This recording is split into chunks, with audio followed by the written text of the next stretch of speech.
what's it like working together? You entered this with a business plan of this, vision of what working together was going to be like. Give me the, what's working, what's not working. What do you still have, some things to get through, and how do you make, when you're not on the same page, how do you, what's the tiebreaker? How do you do this stuff? Want to go for it? Well, it's a great question, Mike. And I would say that in addition to Connor and I complementing each other very well with our skill sets, something that we're very mindful of is the messaging from ownership being one message, one coming from one place. It's never Dan said this, Connor said this. It's always us. So even if there's a disagreement on how something should be done, by the time that message comes out, it's coming from both of us. Connor and I like to say, no pride of authorship. Best idea wins. So we really make every attempt to just take pride and ego out of the equation and just let's focus on what's best. And that's really worked really well.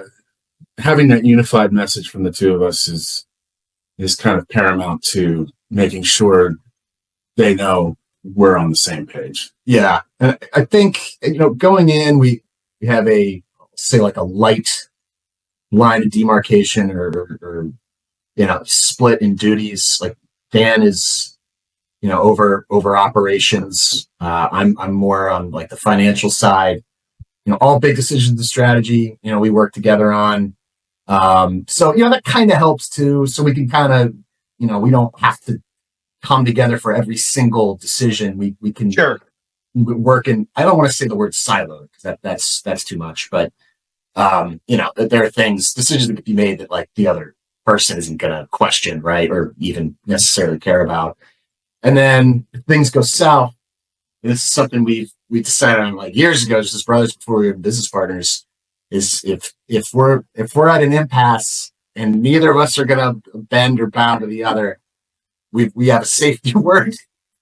Okay. When said, you must stand down, no matter what. You can't break it. You just got to do it. After a few draft beers, opinions can really start to stick, and it becomes very precious. Mm-hmm. So we make sure that before anything goes in any direction we don't want it to, we nip it in the bud and back off, and at the end of the day, it's two guys trying to do something with the best intentions. So it's always with Bumpa's in mind. And like Connor said, now that we're in year 4,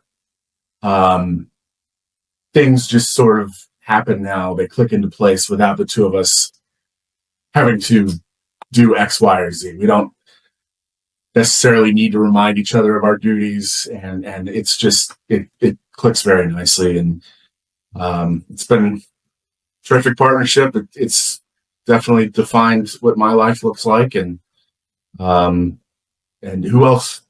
to trust better than your own brother. So don't miss an episode. Subscribe now on Apple Podcasts, Spotify, or wherever you listen to podcasts.